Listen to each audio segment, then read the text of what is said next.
7 November সোমবার রাত 8টায় খালেদ মহিউদ্দিন আছে রিজভিকে জানিয়ে দিচ্ছি শিরোনাম। 7 নভেম্বরে জাসদ বিএনপির পাল্টাপাল্টি ঘটনা বিকৃতির অভিযোগ।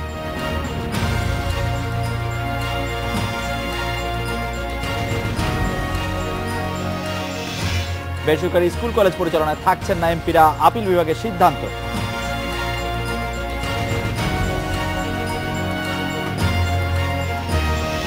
নাসিরনগর হামলার 8 জন 3 দিনের রিমান্ডে, 33 জনের জামিন নাকচ।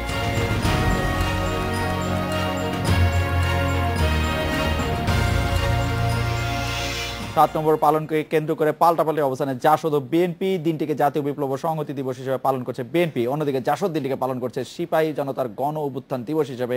একে অপরের বিরুদ্ধে ইতিহাস বিকৃতির অভিযোগও করছে তারা। জাসদ সভাপতি ইনুর মতে 7 নভেম্বর পালন করার নৈতিক অধিকারী নেই বিএনপির। 1975 সালের এই দিন জিয়াউর রহমান শুধু সিপাহীদের সাথে নয়, সেনাবাহিনীর সাথেও বিশ্বাসঘাতকতা করেছেন বলে মন্তব্য তার। তবে বিএনপির স্থায়ী কমিটির সদস্য গয়েশ্বরচন্দ্র রায় প্রশ্ন তুলেছেন, 15 আগস্ট পরবর্তী রাজনৈতিক পট পরিবর্তনের জন্য যারা দায়ী, কেন তাদের বিচার করা হচ্ছে না? জাসদ নিজের দায় এড়িয়ে বিএনপির কাঁধে দায় চাপানোর চেষ্টা চালাচ্ছে বলেও অভিযোগ বিএনপির।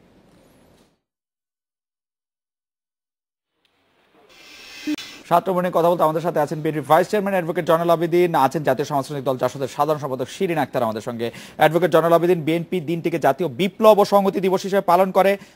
প্রশ্ন হচ্ছে, বিপ্লবের একজন নেতা কর্নেল তাহেরকে কেন রাষ্ট্রদ্রোহের অপরাধে সাজা পেতে হলো, কেন তার মৃত্যুদণ্ড দেওয়া হলো? অ্যাডভোকেট জয়নুল আবেদীন। খালেদ, আপনাকে ধন্যবাদ। তিনি যে সাজা পেলেন তার কারণটাই হলো এই জন্যই বিপ্লবটা ছিল সেখানে সেনাবাহিনী শহীদ রাষ্ট্রপতি জিয়াউর রহমানকে একটা বন্দী দশা থেকে মুক্ত করেছিলেন, এবং সেই কারণে জনগণ এবং সেনাবাহিনী একত্রিত হয়ে শহীদ রাষ্ট্রপতি জিয়াউর রহমানকে যে বন্দি করে রেখেছিলেন কর্নেল তাহের গং সাহেবেরা, সেখান থেকে মুক্ত করে জনগণ নিয়ে এসেছে।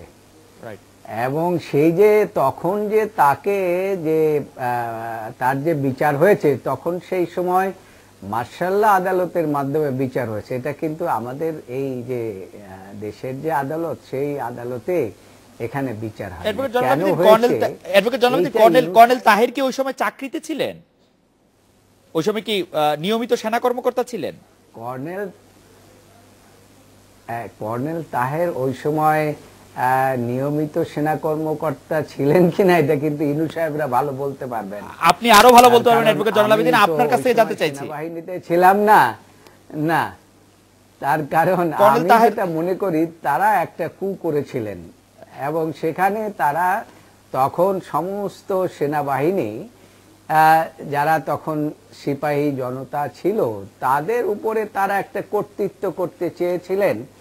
এবং আপনার মনে আছে খালেদ, আপনি জানেন যে তারা একটা ভিন্ন ধর্মী সমাজ ব্যবস্থা কায়েমের একটা লক্ষ্য তাদের ছিল। এবং সেই সময় এই ইনু সাহেবরা বৈজ্ঞানিক সমাজতন্ত্রে বিশ্বাস করতেন, এবং মার্ক্সবাদ লেনিনবাদ তখন তারা বলতেন। আজকে তারা অবশ্য সুর পাল্টিয়ে দিয়েছেন। আমরা আবার আপনার কাছ থেকে একটু শুনবো। শুধু সিনিয়র অ্যাডভোকেট জয়নুল আবেদীনের কাছ থেকে জানতে চাইবো, কর্নেল তাহেরের বিরুদ্ধে 1975 সালে সামরিক আদালতটি অভিযোগ আনা, মানে এটি সম্ভব ছিল কিনা? অ্যাডভোকেট জয়নুল আবেদীন কি মনে করেন? না, আমি মনে করি যে সেই সময়ের যে প্রেক্ষাপটটা ছিল, সেই প্রেক্ষাপটে যে বিচারটা হয়েছে, আমার মনে হয় ওই প্রেক্ষাপটে এটা ঠিকই ছিল। ওই প্রেক্ষাপটে এটা ঠিক ছিল বলে আপনি মনে করেন? অ্যাডভোকেট জয়নুল আবেদীন, আপনাকে ধন্যবাদ। আপনি আমাদের সঙ্গে থাকবেন। শিরিন আক্তার আছেন আমাদের সঙ্গে। শিরিন আক্তার, আমরা আপনাকে জানতে চাইবো যে আপা, জিয়াউর রহমান সেনাবাহিনীতে চেইন অফ কমান্ড ফিরিয়ে এনেছিলেন, এবং যে বিপ্লব ও সংহতি দিবস তারা দাবি করে থাকেন, এতে কোনো সন্দেহ নাই সেনাবাহিনী চেইন অফ কমান্ড ভেঙে পড়েছিল, সেই চেইন অফ কমান্ড ফিরিয়ে এনেছেন সাবেক রাষ্ট্রপতি জিয়াউর রহমান। আপনারা সেই দিবসটিকে একটি অন্য নাম দিতে চাইছেন কেন? বিপ্লব ও সংহতি দিবসের বিপক্ষে আপনারা কেন একটি অন্য নামে এটি বলতে চাইছেন? শিরিন আপা। অনেক ধন্যবাদ খালেদ, এবং আপনার মাধ্যমে ইন্ডিপেন্ডেন্ট টেলিভিশনের দর্শকদের। এবং আমি এই সুযোগে জানিয়ে দিতে চাই, এমন দিনটি 1975 সালের 7ই নভেম্বর আমি কেন্দ্রীয় কারাগারে ছিলাম এবং কেন্দ্রীয় কারাগারে ভোর হতে না হতেই আমাকে কারা কর্তৃপক্ষ এসে বললেন যে জাসদ ক্ষমতায় যাচ্ছে এবং আপনারা বেরিয়ে যাবেন জেলখানা থেকে এবং আমরা আশা করি আপনাদের সঙ্গে যোগাযোগ রাখতে পারবো, ভালো থাকুন ইত্যাদি ইত্যাদি। কিন্তু সারাটা দিন পেরিয়ে যাবার পরেও সেটাই কি আপনাদের পরিকল্পনা ছিল? সেটাই কি আপনাদের পরিকল্পনা ছিল? সেটাই কি আপনাদের পরিকল্পনা ছিল 7 নভেম্বর? 7 নভেম্বর সকালবেলা আপনারা ক্ষমতায় আসবেন, সেটা ছিল কিনা আপনাদের পরিকল্পনা? আমাদের পরিকল্পনা সেটা ছিল না। আচ্ছা, আমাদের পরিকল্পনা সেটা ছিল না। বিষয়টি ছিল সিপাহীদের। সেদিনের যে ঘটনাটি, সেটি পরিপূর্ণভাবে সিপাহীদের কাজ। জাসদ তার পাশে ছিল এবং এটা স্পষ্টভাবে জানা দরকার যে 15ই আগস্টে 75-এ বঙ্গবন্ধু এবং সপরিবারে যাদেরকে হত্যা করা হয়েছে, যেটা হত্যা করেছে সেনাবাহিনীর কতিপয় অফিসাররা, এবং তার পরবর্তীতে 3রা নভেম্বরে জেলখানা যে 4 জাতীয় নেতাকে হত্যা করা হয়েছে সেটাও সেনা অফিসাররা হত্যা করেছে এবং তাদেরকে খুবই সুচারুরূপে পালিয়ে দেবার ব্যবস্থা করে দেওয়া হয়েছিল। এবং তখনই আমরা দেখেছিলাম একটি রাজনৈতিক দলের সেনাবাহিনী সৈনিকদের পাশে থাকা কি খুব স্বাভাবিক ঘটনা? মানে এটি কেমন জানি একটু নাকি সেই সময়ের প্রেক্ষাপটে, যেমন অ্যাডভোকেট জয়নুল আবেদিন বলছেন? না, কোনো কিছুই না। সেই সময় আমরা যখন সমাজ বিপ্লবের কথা বলছিলাম, আমরা আলোচনা করছিলাম, তখন একদিকে যেমন সারা দেশেই আমাদের বিভিন্ন সহযোগী সংগঠন আমরা গড়েছি, একইভাবে আমাদের সৈনিক সংস্থা কাজ করছিল, তারা তাদের মতোই কাজ করছিল।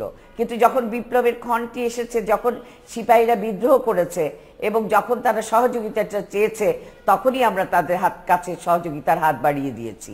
এবং তখনই আমরা যখন এই চেইন অফ কমান্ডটা ভেঙে গেছে, কর্নেল তাহের আহ্বান জানিয়েছিলেন যে সেনাবাহিনীর রাষ্ট্র ক্ষমতা নিয়ে ছিনিমিনি খেলার কোনো অধিকার নেই, রাষ্ট্রনীতি বা রাজনীতিটা রাজনীতিবিদদের, ফলে ক্ষমতাটি তাদের হাতে ফিরিয়ে দেওয়া উচিত। এবং জিয়াউর রহমান বন্দী ছিলেন, এটি জয়নুল আবেদিন সাহেবও স্বীকার করলেন। এবং সেই বন্দী জিয়াউর রহমান টেলিফোন করেছিলেন কর্নেল তাহেরকে, বলেছিলেন আমাকে তুমি মুক্ত করো। মুক্ত করা হয়েছিল। কর্নেল তাহের বলেছিলেন, কর্নেল তাহের বলেছিলেন কারণ তখন সিপাহী জনতারা যে বিদ্রোহ করেছিলেন, সে বিদ্রোহের পাশে কর্নেল তাহের ছিলেন, এটি জিয়াউর রহমান জানতেন, সে কারণে কর্নেল তাহেরকে বলেছেন। এবং এটা সত্য, দিবালোকের মতো সত্য। জি, এবং সেই কারণেই তা করা হয়েছিল। এবং তার পরবর্তীতেই আমরা দেখেছি যে ওই জিয়াউর রহমান বিশ্বাসঘাতকতা করলেন সকাল হতে না হতেই। আপা, যে বিপ্লবের লক্ষ্য জাসদ নিয়েছিল 1975 সালে, অ্যাডভোকেট জয়নুল আবেদিন যে প্রশ্নটি করছেন, সেই বিপ্লবের লক্ষ্য কি জাসদের পূরণ হয়ে গেছে নাকি বিপ্লবের পথ থেকে জাসদ সরে আসলো? না, বিপ্লবের পথ থেকে সরে যাবার কোনো বিষয় নাই। এটি একটি ঘটনা, যে ঘটনার মধ্য দিয়ে আমরা দেখেছি সেই মুহূর্তে দেশকে রক্ষা করবার জন্য ক্যান্টনমেন্টে যখন ছিনিমিনি খেলা হচ্ছিল, খুনোখুনি হচ্ছিল, অফিসারদের মধ্যে একজন আরেকজনের বিরুদ্ধে বিদ্রোহ ঘোষণা করছিল, তখনই কিন্তু সেনাবাহিনীর আহ্বানে, সিপাহীদের আহ্বানেই কিন্তু জাসদ তার পাশে দাঁড়িয়েছিল। ফলে আমি মনে করি অবৈধ ক্ষমতা দখল এবং রাষ্ট্র ক্ষমতা দখল, এই সমস্ত কার্যক্রম পরিচালনা আমরা একটা বিরতি নেই, বিরতির পর ফিরে এসে অ্যাডভোকেট জয়নুল আবেদিনের কাছে জানতে চাইবো যে শিরিন আপা যেগুলি বললেন সেই ব্যাপারে আপনার কোনো বক্তব্য রয়েছে কিনা। সিপাহীদের আহ্বানে এসেছিলেন জাসদ সেখানে এবং কর্নেল তাহের গিয়ে মুক্ত করেছিলেন জিয়াউর রহমানকে, এবং জিয়াউর রহমান সেই মুক্তির প্রতিদান হিসেবে কর্নেল তাহেরকে বন্দী করে তাকে মৃত্যুদণ্ড দেওয়ার ব্যবস্থা করে দিয়েছিলেন। বিরতি নিচ্ছি আমরা, একটি ফিরছি তারপরে।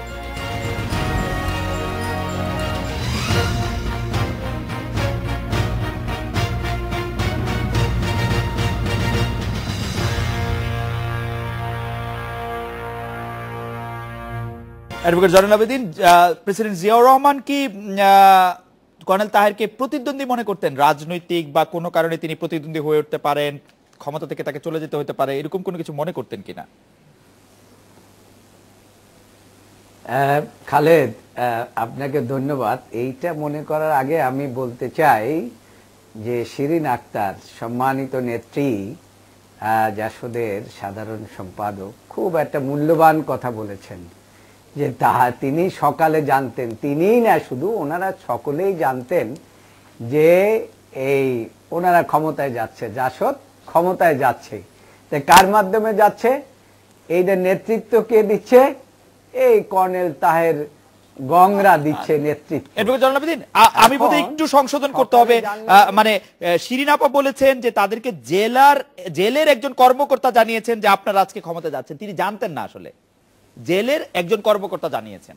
মানে সেইটা যেভাবেই হোক না কেন, জেলের কর্মকর্তার মাধ্যমেই ওনারা জেনেছেন। এটা তো হাওয়ার উপরে না, এইটার একটা বিষয়বস্তু সেখানে ছিল। সেই সময় যারা এই দেশে বসবাস করতেন তারা জানেন যে কয়দিন পর্যন্ত এই ঘটনার কতদিন, 3 তারিখ থেকে তখন কোনো প্রশাসন বলতে কিছু ছিল না। একটা অরাজক পরিস্থিতি সৃষ্টি করে ফেলেছিলেন এই কর্নেল তাহের সাহেব। এখন কথাটা হচ্ছে শিরিন আক্তার আরেকটি কথা বলছেন যে তাহের তার কাছে মুক্তির জন্য চেয়েছে, জিয়াউর রহমান সাহেবকে তাহের মুক্ত করে দিচ্ছে। আরে তখন তো সিপাহীরা তাকে মুক্ত করে এনেছে, এবং সিপাহীরা মুক্ত করে আনার পরে জনগণ, এদেশের জনগণ এগিয়ে গিয়েছে, যে কারণে এটাকে বলা হয় সিপাহী জনতার বিপ্লব। সিপাহীদের সেই মুক্ত করার প্রক্রিয়ায় কে নেতৃত্ব দিয়েছিলেন? মানে কেউ কি নেতৃত্বে ছিলেন? কেউ কি সংগঠিত করেছেন? এখন না, এখন খালেদ, আমি তো ওই সময় এই সেনাবাহিনীর মধ্যেও ছিলাম না, আমি এই প্রক্রিয়ার মধ্যেও ছিলাম না। কাজেই এই ঘটনাগুলো আজকের যে তথ্যমন্ত্রী জনাব ইনু সাহেবরা, ওনারা এই ঘটনাগুলো ভালো বলতে পারবেন, কারণ ওনারা তো আজকে ধোয়া তুলসী পাতা হয়ে গিয়েছেন আওয়ামী লীগের সাথে এসে। সেই সময় যে ঘটনাগুলো ঘটিয়েছেন সবকিছু ভুলে গিয়েছেন, এবং মনে হচ্ছে জনগণও ভুলে গিয়েছে, এটা তারা মনে করছে। কোন ঘটনাটি কথা অ্যাডভোকেট জনাব, আপনি কোন ঘটনাটি কথা স্পেসিফিক বলতে চাইছেন? আমরা শিরিন আক্তারকে জানতে চাই যে কোন ঘটনাটি ধুয়ে ফেলে তারা ধোয়া তুলসী পাতা হয়েছেন, স্পেসিফিক আমরা একটু শিরিন আপনাকে জানতে চাই কোন ঘটনাটি। ওই সময় জাসদ যে একটা স্টেপ নিয়েছিলেন, সেনাবাহিনীর মধ্যে একটা বিশৃঙ্খল অবস্থার সৃষ্টি করে ঘোলা পানিতে মাছ শিকার করতে চেয়েছিলেন, সেই ঘটনাটার কথা। কিন্তু পারে নাই তো, ব্যর্থ হয়েছে একটি মাত্র কারণে পারে নাই, বিকজ সাধারণ সেনাবাহিনীরা জিয়াউর রহমানকে ভালোবাসতেন, এবং সেই কারণে জিয়াউর রহমানকে তারা মুক্ত করে জনগণের মাঝে নিয়ে, মানে কেউ একজন খারাপ হইতে চাইছিল, খারাপ হতে পারে নাই তো, জনগণ তাকে স্যালুট দিয়ে নিয়ে এসেছে। না, খারাপ হতে চাইলেন, ক্ষমতা দখল করতে চেয়েছিলেন। শিরিন আপা, আপনারা বলছেন যে কর্নেল তাহেরের সঙ্গে জিয়াউর রহমান বিশ্বাসঘাতকতা করেছিলেন, কিন্তু সেই বিশ্বাসঘাতকতার ফলে যে আপনারা পরাজিত হয়েছিলেন, সেটিকে আপনারা রাজনৈতিক ব্যর্থতা মানেন কিনা শিরিন আপা? না, একটা কথা তো সত্যই, সিপাহী জনতার অভ্যুত্থানের মধ্য দিয়ে এই কথা তো বারবার জয়নাল আবেদিন সাহেব ঘোলা পানিতে, আসলে তিনি মাছ শিকার করার চেষ্টা করছেন। ওভাবে মাছ শিকার করা যাবে না। একেবারেই স্পষ্ট আজকে জনগণের কাছে যে সেদিনের ঘটনাটা কি ছিল। আমার কাছে স্পষ্ট না, সেদিন যে আমার কাছে স্পষ্ট না আপা। সেখানে সিপাহীরা যারা ছিল, আমি এই কথাটাই আপনাকে স্পষ্ট করছি, আমরা যারা সেদিন ছিলাম, সেদিন যারা ওখানে ছিলেন জাসদের পক্ষ থেকে, এবং হাসানুল হক এখনো জীবিত আছেন, তিনি বলছেন, তার সঙ্গে সিপাহীরা যারা ছিল তারা বলছে, জন্যরা যারা ছিল তারা বলছে যে সেদিন কিভাবে কোন ঘটনাটি কিভাবে ঘটেছিল তার বর্ণনা 7ই নভেম্বরের ইতিহাস কাহিনীতে রয়েছে। আমি শুধু এই কথাটি বলতে চাই, যখন কর্নেল তাহের তাকে বন্দি দশা থেকে মুক্ত করলেন, এবং তিনি যখন তার কাছে যখন একটা দাবিনামা দেওয়া হলো সিপাহীদের, কেন দাবিনামাটা দেওয়া হলো, এবং সেই দাবিনামাটা কেন জিয়াউর রহমান পরবর্তীতে শুনলেন না, মানলেন না? কর্নেল তাহের জিয়াউর রহমানকে মুক্ত করলেনই বা কেন? তিনি আসলেন না। শিরিন আপা, কর্নেল তাহের জিয়াউর রহমানকে মুক্ত কেন করলেন? কর্নেল তাহেরের কি আশা জিয়াউর রহমানকে নিয়েছিল? কারণ একটাই, কর্নেল তাহের তখন সেনাবাহিনীতে ছিলেন না। কর্নেল তাহের চেয়েছেন যারা সেনাবাহিনীতে ছিলেন তারাই ক্ষমতাটা নেবেন, এবং যারা রাজনীতিবিদদের কাছে ক্ষমতা ছেড়ে দিবেন, এটাই হচ্ছে বড় কথা। এবং সেই কারণেই সেই ঘটনাটি ঘটেছে। খালেদ মোশাররফ সেনাবাহিনীতে ছিলেন, খালেদ মোশাররফ সেনাবাহিনীতে ছিলেন, কিন্তু সেই মুহূর্তে খালেদ মোশাররফ যখন তার আগের ষড়যন্ত্রগুলোর সঙ্গে যুক্ত ছিলেন, সিপাহীরা খালেদ মোশাররফকেও বিশ্বাস করছিলেন না। সিপাহীরা কি জিয়াউর রহমানকে বিশ্বাস করছিলেন?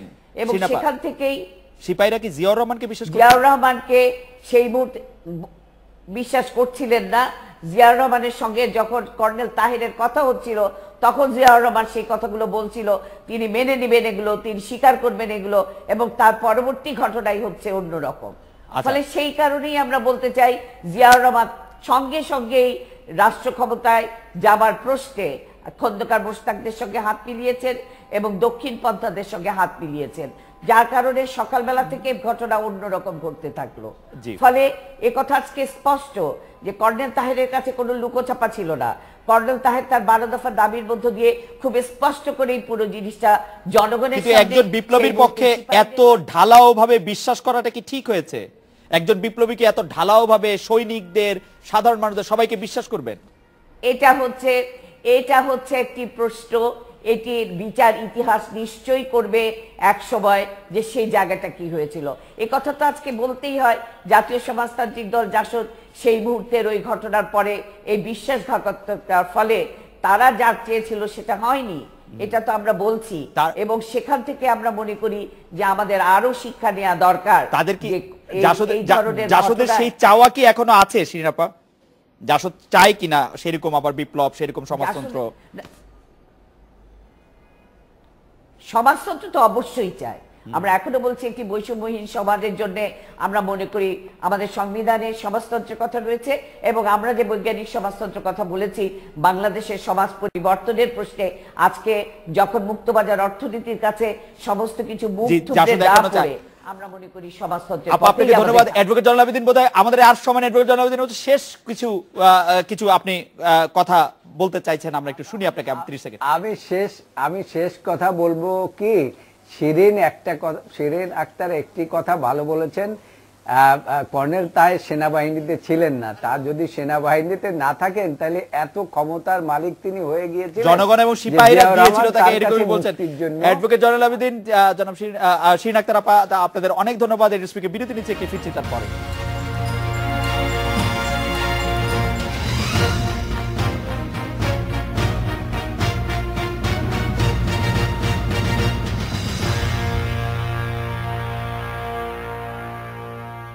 বেসরকারি শিক্ষা প্রতিষ্ঠানের পরিচালনা কমিটিতে সভাপতি হতে পারবেন না সংসদ সদস্যরা। হাইকোর্টের দেয়া এই রায় বহাল রেখেছে আপিল বিভাগ।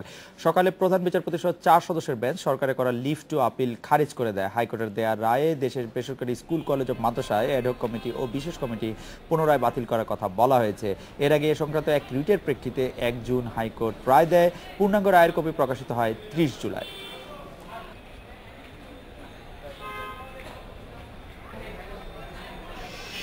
শিক্ষা প্রতিষ্ঠান পরিচালনা এমপিদের না থাকা প্রসঙ্গে বগুড়ার সংসদ সদস্য নুরুল ইসলাম ওমর আছেন আমাদের সঙ্গে। তার কাছে জানতে চাইবো যে জনাব ওমর, শিক্ষা প্রতিষ্ঠানের সঙ্গে রাজনৈতিক নেতার শিক্ষা প্রতিষ্ঠান পরিচালনার সঙ্গে রাজনৈতিক নেতার সরাসরি যুক্ত থাকাটা কতটা যুক্তিসঙ্গত বলে মনে করেন? এই মুহূর্তে আপনি কতটা শিক্ষা প্রতিষ্ঠান পরিচালনার সাথে যুক্ত রয়েছেন?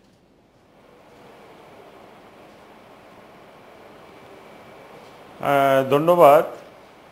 এখন আপনি যে বিষয়ে প্রশ্ন করেছেন আমাকে, যে শিক্ষা প্রতিষ্ঠানের সভাপতি হিসাবে এমপিরা থাকতে পারবে কিনা, তো এটা সেটি আপিল বিভাগ মানা করে দিয়েছে। সেটি আপিল বিভাগ মানা করে দিয়েছে, থাকতে পারবেন না এমপিরা। সেটি আপিল বিভাগ মানা করে দিয়েছে, থাকতে পারবেন না। সেই আপিল বিভাগ মানা করে দিয়েছে। এমপি হিসাবে থাকতে পারবেন না এইরকম। কিন্তু আমি যতদূর জানি যে রায়ে যেটা বলা হয়েছে যে ম্যানেজিং কমিটির সদস্যরা যাকে নির্বাচিত করবে সে সভাপতি থাকবে। তো সেক্ষেত্রে যদি একজন এমপিকে সভাপতি নির্বাচিত করে, সেক্ষেত্রে এই কোর্টের রায়ের বোধহয় কোনো বাধা নাই। পদাধিকার বলে নির্বাচিত হতে পারবেন না, এমপি পদাধিকার বলে নির্বাচিত হতে পারবেন না যদি সদস্যরা ভোট দিয়ে তাকে পদাধিকার বলে। হ্যাঁ, এরকম, এবং এরকমই আপনি এই মুহূর্তে কয়টি স্কুল কলেজের সভাপতি বা পরিচালনা বোর্ড সঙ্গে আছেন? না, আমি এই মুহূর্তে পদাধিকার বলে মাধ্যমিক এবং উচ্চ মাধ্যমিক শিক্ষা প্রতিষ্ঠানের কোনো সভাপতি পদাধিকার বলে নাই। আমি যেটা 8টা স্কুলের মাধ্যমিক স্কুলের সভাপতি আছি সেটা নির্বাচিত হিসেবে আছি। ওকে, 8টা স্কুলে সেইটা শিক্ষা প্রতিষ্ঠানে সভাপতি মানে রাজনৈতিক নেতার সভাপতি পদে থাকা কতটা যুক্তিসঙ্গত? আপনাদের তো আরো অনেক কাজ থাকে, একটা স্কুলের পরিচালনা বোর্ডের চেয়ারম্যান থাকা এটি আসলে কতটা ভালো হয় আসলে, নাকি আপনারা থাকেন বলে এমপিও পাওয়া বা অন্য কিছু পাওয়া সুবিধা হয়? না না, এখানে এখানে এখানে যেটা বলছেন যে রাজনৈতিক নেতার থাকার বিষয়টা, তো রাজনৈতিক নেতারাই তো দেশটা পরিচালনা করছে, রাজনীতি তো দেশটা চালাচ্ছে।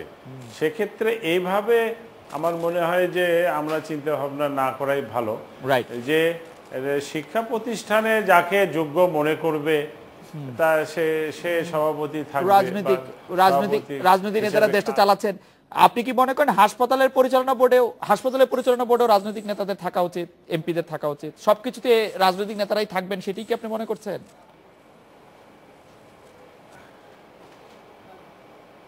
না, সব কিছুতে রাজনীতির নেতারা থাকবেন, রাজনীতির ঊর্ধ্বে তো কোনো কিছু নেই। রাজনীতির মধ্যেই আপনি যে কোনো পরিচালনা পরিষদ বলেন, কমিটি বলেন, প্রত্যেকটার মধ্যেই তো রাজনীতি আছে। রাইট, রাজনীতির বাইরে তো নাই। আপনি যেই 8টি শিক্ষা প্রতিষ্ঠানের সভাপতি পদে আছেন, তাদের কি লাভ হচ্ছে আপনাকে সভাপতি পদে পেয়ে?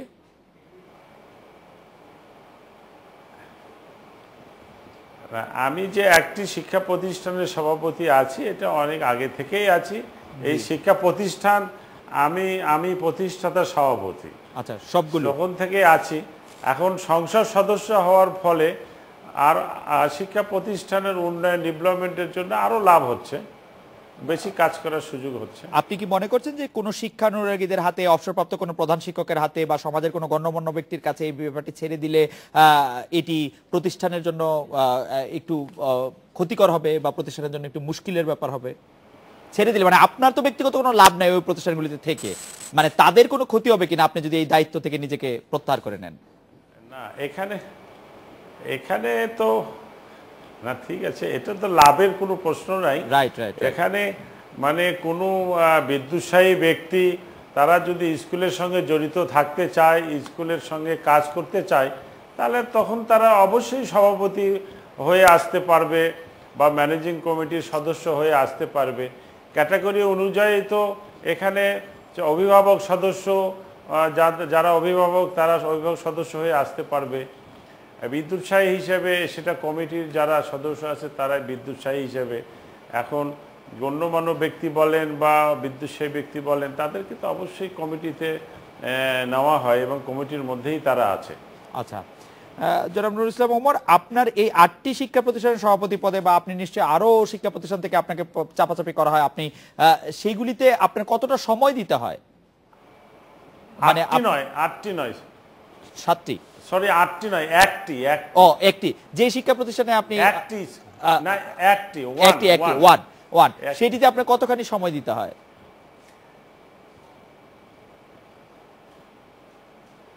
না, সভাপতি হিসেবে সভাপতির যেটা দায়িত্ব পালন করতে কোনো সমস্যা হয় না।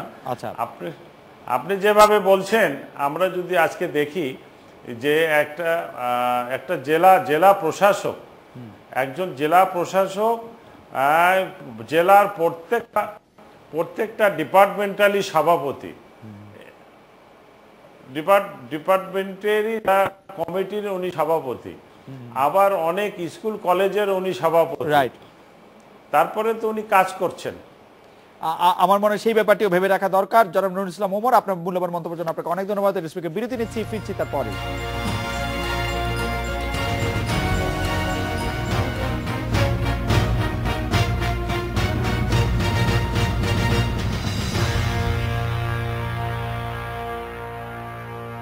ভারতীয় সন্ত্রাসী দাউদ ইব্রাহিমের সহযোগী দাউদ মার্চেন্ট জামিনে মুক্তির পর কোথায় আছেন সে বিষয়ে পরিষ্কার করে জানায়নি সরকার।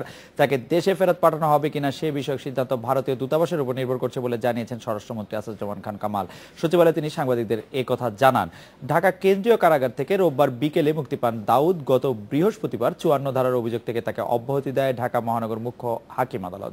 2009 সালে ব্রাহ্মণবাড়িয়া থেকে সহযোগী সহ আটক হন তিনি। মামলায় জাল পাসপোর্ট তৈরি ও অনুপ্রবেশের অভিযোগে প্রায় 5 বছর বন্দী থাকার পর 2014 সালে কাশিমপুর কারাগার থেকে মুক্তি পান দাউদ মার্চেন্ট। পরদিন তাকে আবারও 54 ধারায় আটক করে পুলিশ। দাউদ মার্চেন্ট ভারতের প্রযোজনা প্রতিষ্ঠান টি সিরিজের কর্ণধার গুলশান কুমার হত্যা মামলায় 10 বছরের কারাদণ্ড পাওয়া আসামি।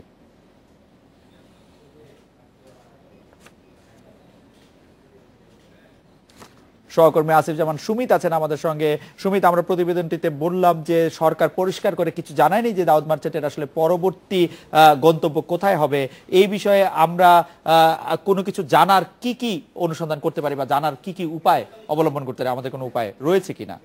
এক্ষেত্রে দাউদ মার্চেন্ট একজন ভারতীয় নাগরিক। মূলত তিনি যখন বাংলাদেশে অবৈধভাবে অনুপ্রবেশের কারণে আটক হন, এরপরে মূলত যে কোনো দেশের সরকার কিন্তু ওই দেশের দূতাবাসকে ডেকে নিয়ে তার নাগরিককে হস্তান্তর করার একটি প্রক্রিয়া থাকে। তবে দাউদ মার্চেন্টের মতো একজন অপরাধীর ক্ষেত্রে কিন্তু প্রক্রিয়াটি একটু ভিন্ন। আমরা এর আগে কিন্তু দেখেছি যে বাংলাদেশে যখন অনুপ চেটিয়া ছিলেন, তাকে ফেরতের বদলে 7 মার্ডারের অন্যতম আসামি নূর হোসেনকে বাংলাদেশে ফিরিয়ে নিয়ে আসা হয়েছিল। তো দাউদ মার্চেন্টের বিষয়ে আসলে সরকার কোন দিকে এগোচ্ছে বা এ ধরনের কোনো অপরাধীকে বাংলাদেশে ফিরিয়ে আনার প্রক্রিয়া রয়েছে কিনা, এই বিষয়গুলো কিন্তু এখনো অনেকটাই গোপন রয়েছে।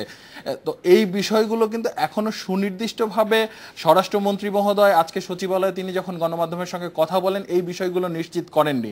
তবে ভারতীয় দূতাবাস যেহেতু পরবর্তী বিষয়গুলো পদক্ষেপ নেবেন, সেক্ষেত্রে আপনি গুলশান কুমারের কথা বলছিলেন। গুলশান কুমার ভারতে। সুমিত, আমার খুব জানতে ইচ্ছে করছিল যে এই মুহূর্তে দাউদ মার্চেন্ট কোথায় আছেন, সেই অবস্থানটি স্বরাষ্ট্রমন্ত্রীর কাছে সাংবাদিকরা জানতে চেয়েছিলেন কিনা, এবং স্বরাষ্ট্রমন্ত্রী তার জন্য কি বললেন? আসলে দাউদ মার্চেন্ট কারাগার থেকে মুক্তি পাওয়ার পরে কোথায় আছেন এই মুহূর্তে?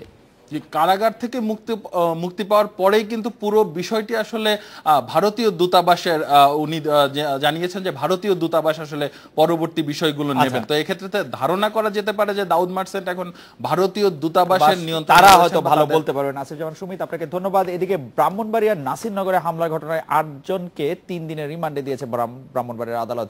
এই ঘটনায় গ্রেপ্তার 33 জনের জামিন নাকচ হয়েছে। নাসিরনগরে আছেন সহকর্মী শাহরিয়ার অনির্বাণ। অনির্বাণ, হামলার ঘটনার প্রসঙ্গে গ্রেপ্তারকৃতদের কাছ থেকে বিশেষ কিছু জানতে পারার কথা পুলিশ বলছেন কিনা, জানাচ্ছেন কিনা আপনাদের? দেখুন, পুলিশ এ বিষয়ে একেবারেই মুখ বন্ধ করে রেখেছে। আমরা দফায় দফায় চেষ্টা করেছি পুলিশের কাছ থেকে একটি বক্তব্য নেওয়ার জন্য, কারণ আমরা দেখেছি গত 3 দিনে 3 দফা অভিযান চালিয়ে প্রায় 76 জনকে আটক করেছে। এর ভিতরে পুলিশের এই নাসিরনগর থানার সামনে আমরা দেখেছি অনেকের স্বজনরা সামনে অপেক্ষা করছিল। তারা আমাদের কাছে অভিযোগ করেছে যে কেউ হয়তো হাসপাতালে এসেছে বা চিকিৎসার জন্য ওষুধ কিনতে কেউ এসেছিল, কেউ বা ঢাকা থেকে এসেছিল সৌদি আরবে যাবে তার পাসপোর্টের কাজ করার জন্য। এমন ব্যক্তিদেরকেও রাস্তা থেকে কাউকে বাস থেকে বা কাউকে সিএনজি থেকে আটক করা হয়েছে। তো এই ধরনের অভিযোগগুলো নিয়ে আমরা পুলিশের কাছে গিয়েছিলাম দফায় দফায়, কিন্তু পুলিশ বারবারই একটা কথা বলছে যে তারা সিসিটিভির ক্যামেরা দিয়ে এবং সন্দেহভাজন যে তালিকা তৈরি করা হয়েছে সেই তালিকা অনুযায়ী তাদেরকে গ্রেপ্তার করছে। নাসিরনগর ঘটনায় স্থানীয় এমপি এবং মৎস্য পশু সম্পদ মন্ত্রী সাইদুল হক আজ সারাদিন সাংবাদিকদের কিছু বললেন কিনা?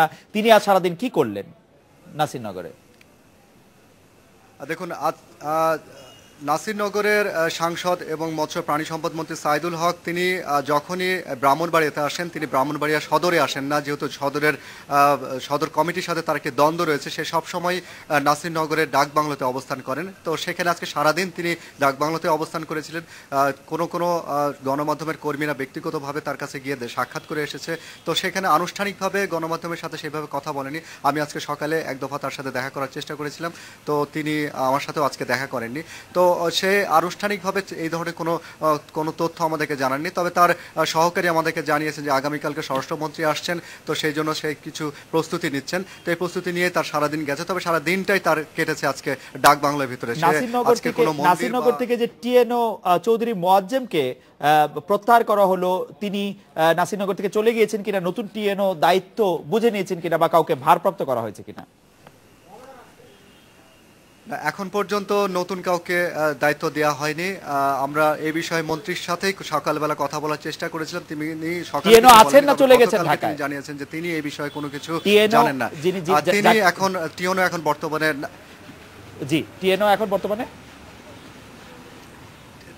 বর্তমানে এখন তিনি নাসিরনগরে নেই। তিনি নাসিরনগরে নেই। আমি সকালবেলা গিয়েছিলাম তার সর্বশেষ অফিসে। যেটি আপনার কাছ থেকে জানতে চাইবো যে ডক্টর রাজ্জাকের নেতৃত্বে আওয়ামী লীগের প্রেসিডিয়ামের একটি উচ্চ পর্যায়ের দল আজ এখানে আওয়ামী লীগের প্রেসিডিয়ামের সদস্য ডক্টর আব্দুর রাজ্জাকের নেতৃত্বে একটি প্রতিনিধি দল আজ নাসিরনগরে আসার কথা, তারা এসেছেন কিনা, তারা আপনাদের সাথে কথা বলেছেন কিনা? না, আজকে 14 দলের এবং রাজ্জাকের আসার কথা ছিল, কিন্তু তিনি আজকে আসেননি।